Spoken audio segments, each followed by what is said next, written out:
ถานีวิทยุกระจายเสียงแห่งประเทศไทยจังหวัดเชียงใหม่ AM 1476 กิโลเฮิรตซ์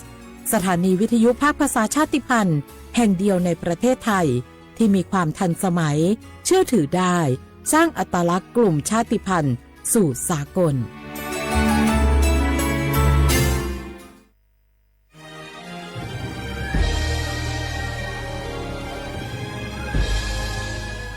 เกิดเป็นคนไทยเติบโตบนผืนแผ่นดินไทยจงภูมิใจในความเป็นไทยชาติไทยเรานั้นนับเป็นชาติที่มีความเป็นมาเก่าแก่ยาวนานเรามีภาษาวัฒนธรรมและมีสิ่งต่างๆที่เป็นเอกลักษณ์ให้เราได้ภาคภูมิใจในความเป็นคนไทยเราควรเห็นคุณค่าและมีความรักชาติหวงแหนแผ่นดินอันเป็นมรดกของบรรพชน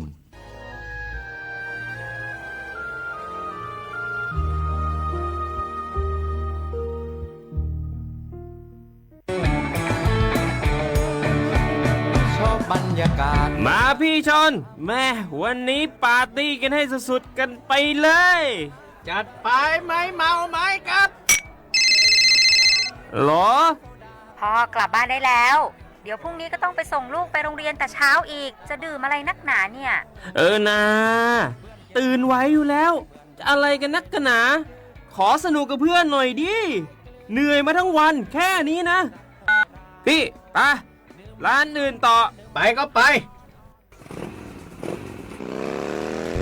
พี่ทำไมรถคันนี้มันขับช้าจังเลยอะแซงไปเลยพี่แซงไปไฟแดงก็พาไปเลยพี่ตรงเนี้ยมันไม่มีกล้องไม่โดนจับชัวร์เอาวะไปก็ไปเฮ้ยพี่ระวังรถบนท้องถนนการตัดสินใจพลาดเพียงครั้งเดียวอาจไปถึงความสูญเสียอย่าให้ความสนุกเพียงชั่วครู่กลายเป็นความเศร้าชั่วชีวิตด้วยความปรารถนาดีจากสำนักงานประชาสัมพันธ์ที่ 3 กรมประชาสัมพันธ์ฮัลโหลสวัสดีครับสวัสดีค่ะจากไหนครับคุณคือผู้โชคดีที่ได้รับเงินสด1 ล้านบาทแต่ต้องโอนค่าธรรมเนียมมาก่อน 5,000 บาทนะคะหลังจากนั้นทางเราจะทำการโอนเงินกลับไปให้ค่ะจริงเหรอครับงั้นเดี๋ยวผมโอนค่าธรรมเนียมไปให้นะครับขอเลขบัญชีด้วยครับได้ค่ะคุณโชคดีมากนะคะรีบโอนค่าธรรมเนียมมาก่อนได้เลยค่ะหยุดก่อนนายจะเชื่อจริงๆหรอนี่มันหลอกกันชัดๆเลยฮะจริงเหรอหลอกยังไงอะนั่นสิเธอลองคิดดูสิว่าเราจะได้รับเงินล้านจากอะไรล่ะในเมื่อไม่ได้ไปเสี่ยงโชคหรือลุ้นรางวัลอะไรเลยจำไว้ไม่มีใครให้เงินเราฟรีๆโดยที่เราไม่รู้ตัวหรอกนะแถมยังให้โอนค่าธรรมเนียมไปให้ก่อนอีก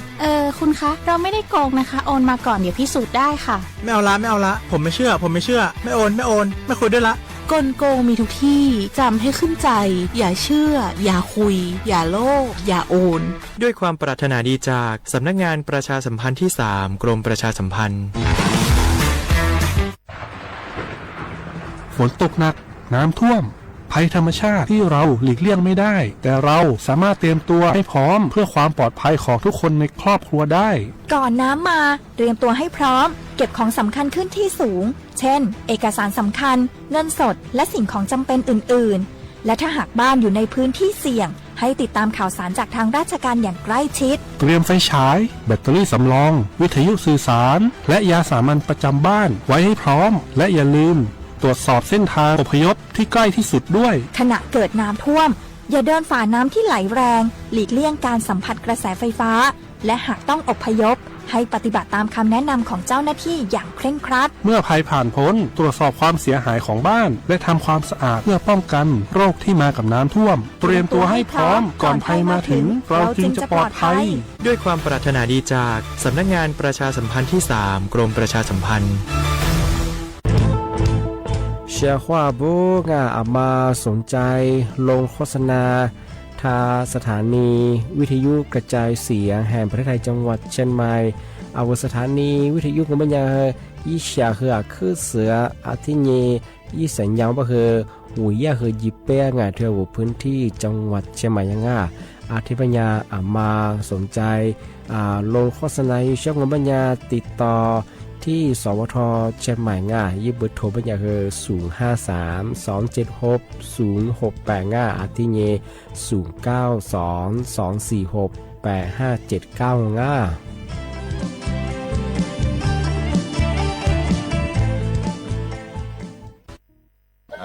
gua anya ke bubunga ti gua manga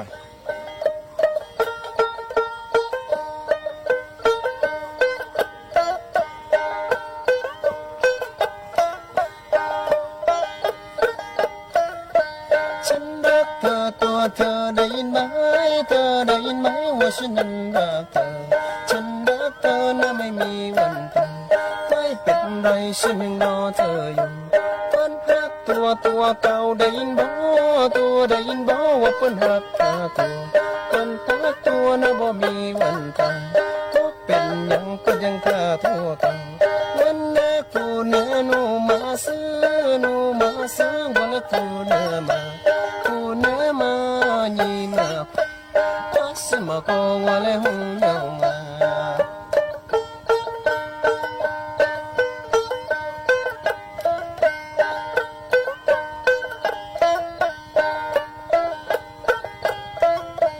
ฉันรักเธอตัวเธอได้ยินไหม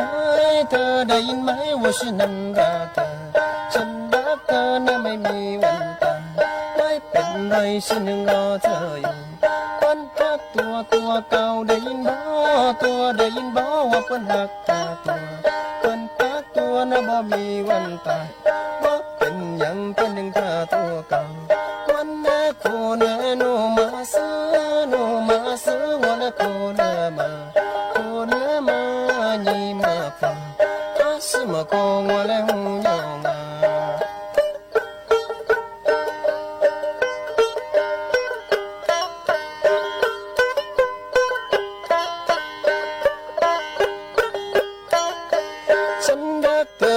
เธอได้ยินไหมเธอได้ยินไหมว่าฉันนั้นรักเธอฉันรักเธอนะไม่มีวันตายไม่เป็นไรฉันยังรอเธออยู่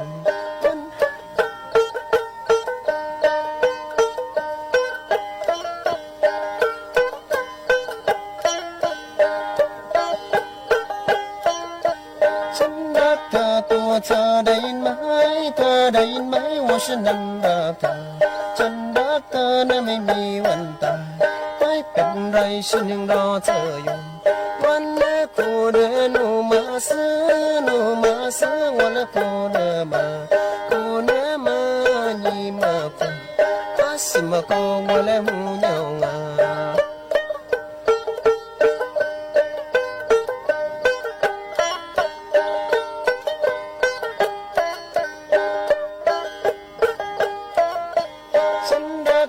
ตัวเธอได้ยินไหม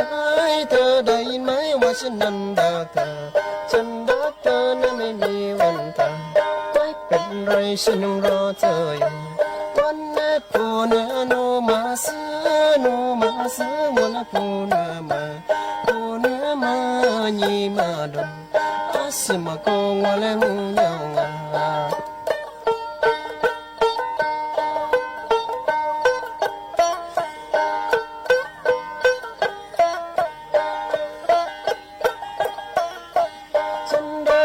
ตัวเธอได้ยินไหม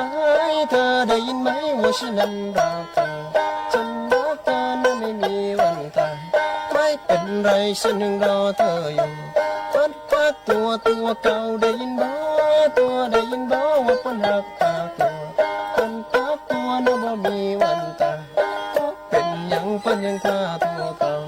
วันแรกคู่เนื้อหนูมาซื้อวันละคู่เนื้อมาညီမดมอาสมะกองว่าလဲหูยองมา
我那婆的可群下，我那木来你哥么的，我那你女我。你他哥哥，完了你女是走。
你的手来，手来，你妈妈。你是好比木路的，你是走，你里面马里马威。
So amizo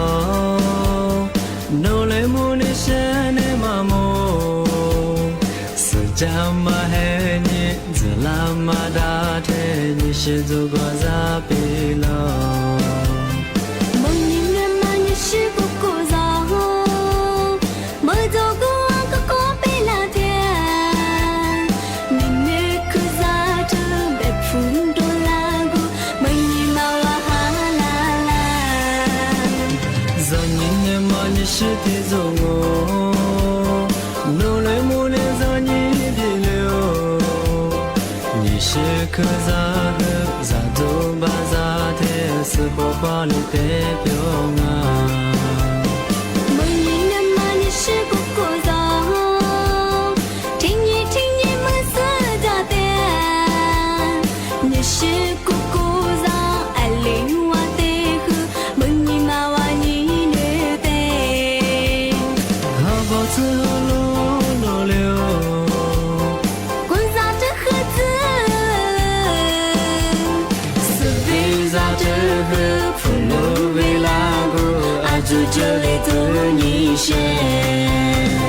se vi za te hu fu lo ve la go a ju je le tu ni she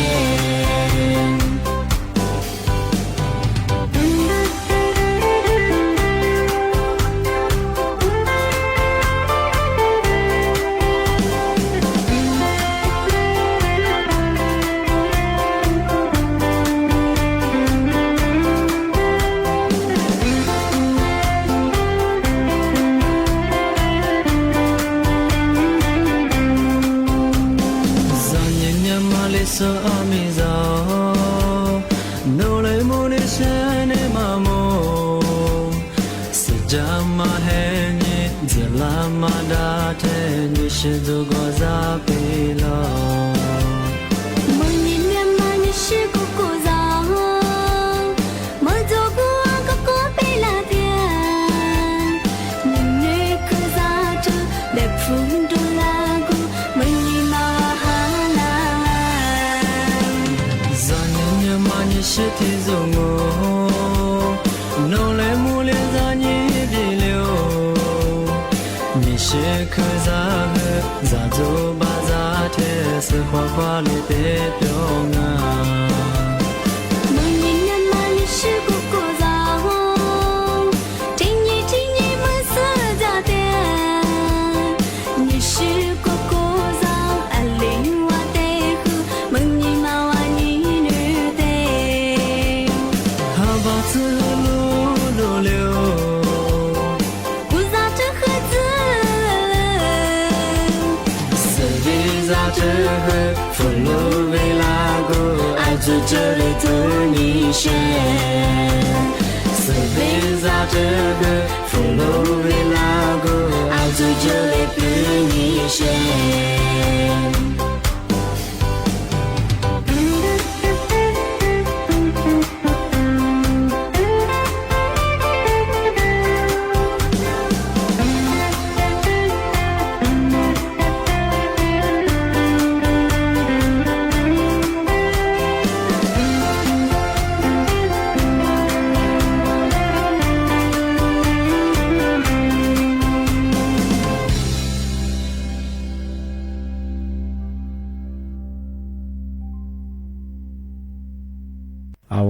是的话不来画画啊历史我都知道话ไปแล้ว历史我ปากกากู我เป็นยา历史我都จะมาทาจังหวัดใช่ไหมงะปัจจุบันแนวดาสถานีวิทยุกระจายเสียงแห่งประเทศไทยจังหวัดใช่ไหมที่เรียกว่างาวิทยุว่าโดยจะมางปัญญายี่ระบบยา AM ยี่ความถี่ของเพื่อติดตัวลี่ฮาสิสือโชว์ขึ้นกว่าโจนยาดูหลังวิทยุเนี่ยที่ทาวฟิสบัวคือไลฟ์สดจะยี่ชื่อเพลงของเพื่อสวทเชียงใหม่ AM 1476กิโลเฮิรตซ์ที่โบญาดูหลังลิสงมันจะคือแน่ๆที่ขวาโดที่มลที่ขวาโดที่มลมันจะคือหนีมุขวาเนสามโมด้วยแน่ๆก็คือหนีที่จุ้งแน่ๆก็คือชมโมขวาเนเจมอสดงที่จุ้มดงนะที่เนี่ยขวาเนน่ะเนี่ยสที่นี่เลยดงที่เนี่ยคือเมชิเมนนาปีมาแจ้งเตือนยังช่วงงานมันสยาสำนักงานกรมอุตุนิยมวิทยาบ้านช่วงไงนี่ไม่เป็นเคยหนีจื้อสายนี่นี่ไม่ควรยังเคยหนีจื้อสิ่งยังไม่เคยท่านบอกเคยเมื่อหาได้ที่คือเลี้ยไปถึงไงเมื่อสายนี่เคยที่เลี้ยงก็คือที่มาติดเชื้อขึ้นยาที่เลี้ยไปถึงไงที่ปัญญาภาคเหนือเจภาคใต้ไม่เคยยาคือจะหมดสอบไปถึงไงภาคเหนือมันปัญญาที่เมื่อหาคือพันเลี้ยงมันปัญญาอาจจะจะมาที่นี่ดินสลายไงที่มิชากวยยามามิชาโซยามาเฮที่กรีน่าเป็นไงที่ว่าจีว่าบาจาโซเป็นไงที่นี่เขาบอกว่าอาจจะเลือกฝักที่อาจจะโซอันนี้ก็ลาที่โคเลยก็เลยแบบว่าอาจจะจังว่าเป็นอย่างคือสิ่งนี้คือที่ความยาที่เจนน่าเป็นสิ่งไงอาจจะแบบมาคือที่นี่จำโมฝาได้เป็นไงที่นี่จะสารนี้ความนี้จะสิ่งนี้จะช่วยไงที่แบบว่านั้นทะเลอาดามาทั้งหมดจะสุดเบอร์ไงว่าที่ชาวประมงผมว่าความต่างสูงเบอร์ว่าจุดลุ่มจะมาขยันเมื่อสัตว์จะคือที่นี่จะทำนาแล้วเป็นไงสิ่งพูดเบอร์ว่ายี่ครึ่งทะเลมาคือมั่วไปตรงไงยี่ความสูงไม่คือถิ่นไม่ค่อยยี่คือหนีเมฆสง่าว่ายี่ครึ่งทะเลมังที่เบอร์มีโอกาสเสี่ยงว่าจะจุดลุ่มแต่เบอร์จุดลุ่มพยายามเบอร์มากันตลาดบางงานบางครับจอพื้นที่เสียวจากสุบะเฮอติญาทัดเยอติญาฝาลาจำไม่ไปช่องงานอติญาโวโลยูโซโลชิซุงก็เป็นยังไงปีขว่าก็ลาจะกุนจัวจะกุจิมากุตัวบะเฮอันนี้ก็ลาแต่ความในการยังอาจจะเจอบะเฮไงสิ่งนี้ยังอัลลาฮ์ยังที่เรียกว่าเจอมาที่เรียกสวาลไปช่องไงบะเฮว่าจะกุยุติความยี่จีไปช่องไงถึงบะเฮยาคือที่เจนเตอร์ฝรั่งที่นี่จะสารยี่ห้อนี่คือนี่จะสิ่งยังที่กรมอุตุนิยมที่ยังที่มีทั้งพวกกุญยิโซแต่ยังส่งเอาพันเนื้อที่พัฒนาอย่างแบบมาคือแต่ฝาละไปช่องที่นี่คือ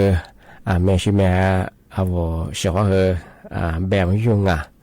นี่ไม่คือนี่จะสารยังเมื่อสารยาสำนักงานทรัพยากรน้ำแห่งชาติสทนชบ้างมาคือตัวยองที่มาคือยาจังหวัดเชียงใหม่เขาอย่างที่เลยแจ้งเตือนว่าพื้นที่เสี่ยงไม่ใช่นี่จะสารยี่ห้อนี่จะสูงยังไงพื้นที่ทำไมก็คืออะไรเนี่ยอาจจะจะมามีชาก็อย่างมาคือที่เรียนจบตรงมาคือจังหวัดเชียงใหม่คือโชว์อำเภอจังหวัดที่พื้นที่เสี่ยงมั้งยูวุฒิมาก็คืออำเภอเชียงดาวอาจจะแบบนี่มาถึงมาเป็นอำเภอพร้าวสามมาถึงมาเป็นอำเภอแม่แตงอาจจะคือลี่มาถึงมาเป็นอำเภอแม่อายงัวมาถึงมาเป็นอำเภอเสมิงอาจจะคือโฉมมาถึงมาเป็นอำเภอองค์กรที่มาคือโฉมอำเภอคือจังหวัดเชียงใหม่ทุกอย่างสำนักงานทรัพยากรน้ำแห่งชาติหรืออาจจะต้องบอกกับกุญซูที่ยาเตนิสุยาเจนตีมาถึงมาถูกอำเภอไปถึงที่ยาฝาลาบุตรงที่มหาคือพันเลี้ยงมันจะคือดินสลายมันก็กว่ารับประชีกว่ายามาถุงที่ยาอาจจะจมมาที่นี่กลืนน้ำบุตรงมาคือยาที่เจนเตฝรั่งอาจจะแบบมันยาวเชี่ยวข้าวพวกที่โชว์อำเภอธรรมจักรสุงเป็นยังว่า ว่าลุชิเตียมแบงอ่ะว่าอยู่บ้านจะโซว่าเยลคุบัตเตียจะสบะเฮอติญาฟาราติญาจามโมบริจาคงานมาเฮอันเนี้ยกุลาติโคลบะเฮน้ำท่วมยังเป็นยังไงสิ่งที่เฮอะไรเนี่ยคือว่าที่จอนรับรู้งาอะไรบางอย่างว่าจะซื้อจะมางาว่าโลจูสูลึกคือจูสูบอกว่าน้ำว่าจะมาจุดว่ายี่ที่ฝาตายี่ก็ตาเป็นไงช่วงงาแบบมันน่าจะโนเสน่ห์งานนิ่มเขื่องงออาจจะอยู่บ้างว่าจำมันน่าช่วงงาบ้างอยากให้ได้แจ้งเตือนบ้างงามาแต่ฝาลาแต่วันเพย์งานที่นี่จะสายยี่ห้อนี่จะโจยังไงที่บ้างโจอำเภอกระทุ่ยาถือแจ้งเตือนฝรั่งง่ายบ้างว่าสุดแปรว่าช่วงที่ได้ปีมาง่ายช่วงง่ายแต่ที่นี่ที่มาเทเชอเฮงาน่าจะเพียงแต่พวกที่มาปีมาแจ้งเตือนยิ่งช่างงาเมื่อสากระทรวงสาธารณสุขเนี่ยที่นาทัพวกว่าชิโซยาจิโซกันยาแบบมันบ่เฮประชาบริการที่มาแจ้งเตือนยิ่งช่างบริงาเมื่อฮาลิจังโอเป็นยานาธรรมาเคยาจามว่ามาเฮฝาราบริงาที่มันยาเฮไข้หวัดใหญ่งานเมื่อฮาลิเจงอปัญญาด้วยความชื้นงานว่าเมื่อชาติเกิดมาจุบะเฮเมื่อฮาลิเซบะเฮงอยีเชื้อโรคมาเฮว่าซื้อยามาเฮซื้อสาเหนือสาบรุงาอาทิบัญญาเฮชของามาเฮญานาธรรมะเฮเคยาจามจัวบรุงาอาทิบัญญาเธอยากรมควบคุมโรคงานเธอนาธรรมะจิสุกาสุบะยาแบบมองไปเฮซึ่งนี่ติดควงอะไรที่หาข้อนี้เมื่อสัตว์สงฆ์ยิ่งคุยตัวกันยังชุดเสือเหโกซึ่งนี่ติดควงไปจากเดียใครว่าอยากทำมาเนื้อสูนาสูเป็นจาก330,000มาสักทีเนื้อเลวเป็นงานมีอันนี้งอเป็นยาว่าจะเนื้อที่เป็นมีหางที่นี่ผู้เสียชีวิตไงจนนำมันเนื้อสู什么合作性啊？是可能不像和理智理往明年我们要跳舞ผู้สูงอายุไงว่าชั่วโมงที่เป็นแบบมีสิ่งไงคือใครว่าอยากทำมันหนึ่งเลยบ้างที่ยิ่งกว่ามีโรคประจำตัวจุสูงไงที่ว่าชั่วโมงน่าจะพิจารณาสูงน่ามีสูสิ่งนั้นมาเข้าสูงไงทำไมเจ้าผู้สูงอายุยังไงที่นี่ผมมาเคยมีอันนี้คือเชื่อมาเคยมีสิ่งไงลิซลิวัตเจ้าของงานที่บ้านงมันยาสารสุดไงแนะนำยังมาเคยไงที่มาสั่งมาหาลิซมาเคยไงใครว่าอยากมาเคยที่เรียนหนึ่งสาปุโดเชื่อมช่วงไงว่าในสิ่งที่นี่คือฉีดวัคซีนไงลดอาการความรุนแรงมาที่นี่คือลดเสียชีวิตไงในส่วนว่าสิพักการงอเป็นยังของงานปีขวานโนใครว่าอยากมาพันหนึ่งหรือเปล่าขึ้นมาเคยดึกยามันน่าเชื่อไงที่ยิ่งว่าเชื่อมาสิ่งว่าเชื่อมาสิ่งที่ยิ่งมาปีไม่ถึงไงที่บ้านว่ายิ่งในส่วนวัคซีนไงที่ใครว่าอยากมายิ่งหัวก้ารับไงมาว่าก้าสุดบ้านเคยยิ่งหัวก้าราชของงานที่มาเคยถึงมาปีมาสุดยอดชาวงาน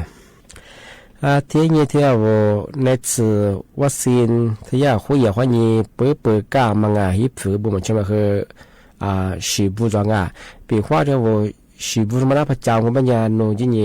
ในส่วนวัคซีนไงป้องกันใครว่าอยากมายิ่งก้าชงของสิบุของปัญญาที่ว่าจะเมื่อก็เดือนนี้เตะจุสูดงที่นี่ผู้สูงอายุที่นี่ว่าโรคประจำตัวจูสูดงที่นี่ก็ก็ดูก็มีมาบิดสูพิการถึงที่ผมไม่เคยยินในสื่อว่าสิ่งที่ก้าเฉียงงาชของทำมาเฮียรัฐบาลข้อนี้ที่จิตกลุ่มเสียงมาคือในสื่อว่าสิ่งใครว่าอย่างมาคือที่เปิดที่ก้าแบงทำมาคือทำมาปีมาเช่าชของว่าชของแบงยุ่งปีว่ามาในสื่อว่าสิ่งทำมาพักก้าเราไม่ยังปีว่านมแบงแบง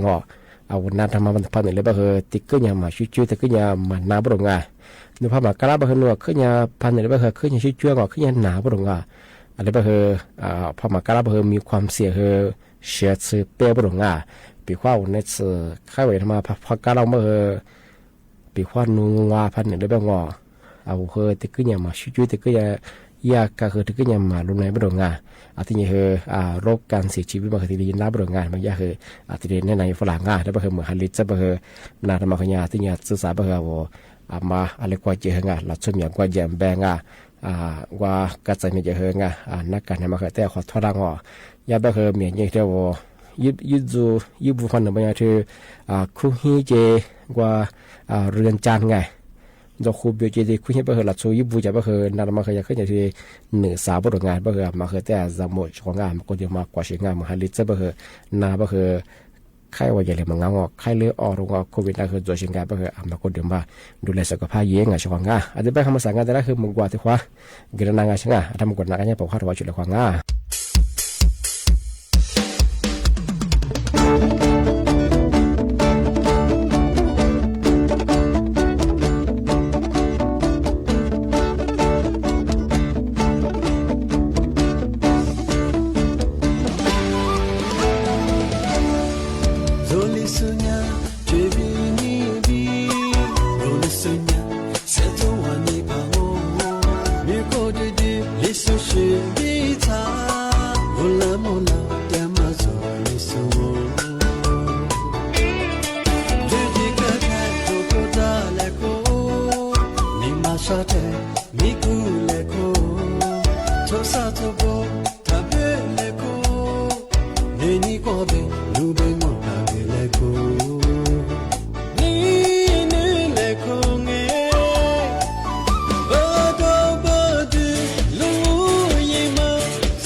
ทีเนี้ทำมาเทเชเฮงโควิดจากวันแต่ปุ๊บได้ทำมาปีใหม่สักจริงช่างอาชีพปุ๊บเอาจมูกยานันยังฝรั่งยังแบบสิ่งที่คนมาเมื่อสาที่โควิดนั้นส่วนคือมีแบบอันนี้ก็หลังที่เสกมีที่เลยแบบที่เลยแบบจะแบบลงว่าอย่าเฟซบุ๊กความแบบโซเชียลคือแชร์รับลงเอาเมื่อสาในสมศักดิ์ยี่เฮเทสุทีรัฐมนตรีว่าการกระทรวงสาธารณสุขยี่แบ่มองเมื่อเธอมาสถานการณ์โรคโควิด-19ไม่ยังไงยี่ข้อมูลทำไมยังไม่เธอซึ่งยี่ติดคนไม่เธอที่5ความยี่อามาศาสตร์ซึ่งไม่หึงว่า5ผู้ป่วยโควิดนั้นซึ่งมันที่แสนเฮมือเฮียกุศลที่ว่าที่แหลกจัวชวงที่นี่ผู้เสียชีวิตชื่อคนละไม่เคยมีเจอชื่อว่าที่เรียกชื่อคนละชื่อที่บ้านไม่เคยพักส่งไม่ใช่ที่อันนี้กุลาอันนี้กุลาที่คนไม่เคยคุยตรงนี้สุดชื่อโคอันนี้กุลาไม่เคยอีเวลาไม่เคยที่5คนนี้อามาสั่งไม่เคยอันนี้ที่คนยังเคยที่คุยกันหนึ่งสุดยังเคยลีแสนที่มือนี้ตัวมาซื้อตัวชิงที่เป็นคือชื่อคนละไม่เคยที่เฮียนี่สุดที่ว่าที่บ้านไม่เคยซึ่งนี่ยังเคยอันนี้ซึ่งยังเคยที่ก็ยังมันเชื่อมาเคยที่ก็มาโจงอามาสาบ่เคยยากระทรวงสาธารณสุขไม่ใช่ไง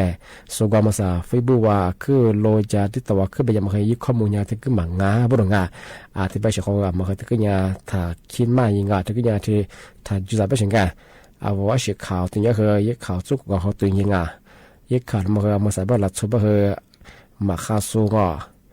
เวลาชีลิเจมาเวลาดูเจมาเคยสร้างสถานการณ์ที่ชื่อเคยสู้ด้วยของที่ปัญญาว่าสิ่งที่มายึดข่าวแบบสิ่งที่มาพามือไปเคยมาเคยที่ยังกับตัวนี้ข้อมูลได้กับกูยิงกับตัวสอยยังพามักงานปัญญาเคยมาตัวสอยมาตัวนี้ไปเคยสุดแล้วสูงยังไปเคยสุดความมูลเลยไปเคยเชี่ยวหัวยังมาตัวอีสุมาเคยดื่มเปิดของที่ปัญญาเคยเอามาสบายยึดข่าวยึดปอเคยคืออย่างที่บอกว่าที่แจ้งตัวฝรั่งที่ไปเราเคยมายึดข้อมูลมาคว้านี่คือเชื่อว่าถึงมาที่ปีมากที่สุดช่องประกาศกุบทาจิ้มใหม่สถานีวิทยุกระจายเสียงแห่งประเทศไทยจังหวัดเชียงใหม่ว่าโดยยางเนี่ยไปเคยสมมุขวานีเจโมด้วยทีโมแล้วไม่เคยหนีมุขวานีสามโมที่นี่ขวานีเนี่ยที่นี่ต้องจ้าเดี๋ยวเราเที่ยวเอาชื่อขบวนนาสุติสุดท้ายคือบุโมข้าสวัสดีครับ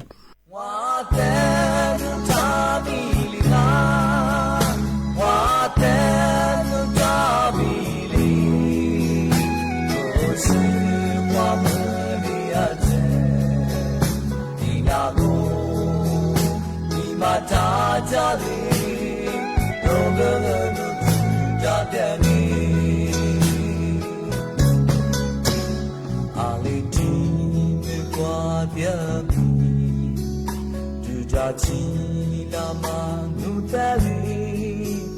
mi please me ti li nu sa li me pa drama do sa pya chi se nu sa a za za pa ja ha bi mwa ma a li bi nga na sa ma mu ba ma mu ma psa家家啦，平常啥的忙不嘞，我的路查米啦，我的路查米哩，都是我们的钱，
လာကို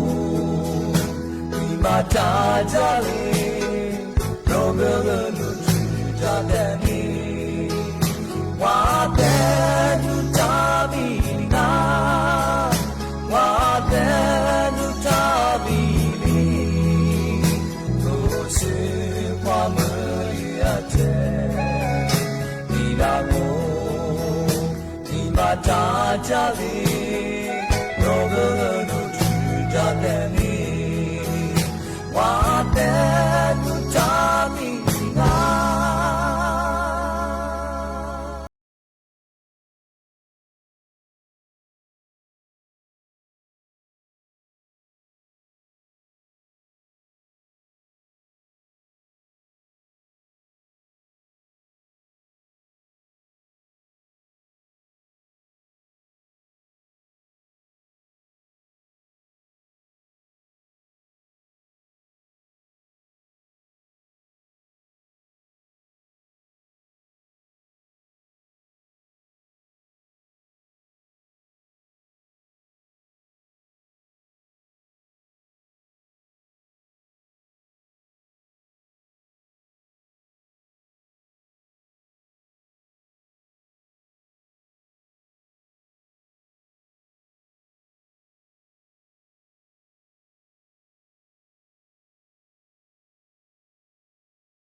妹也是谢谢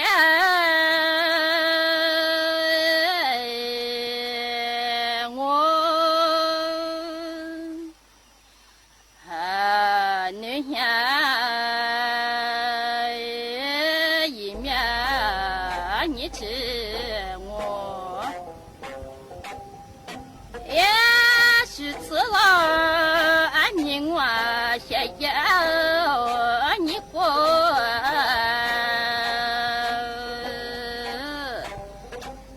这个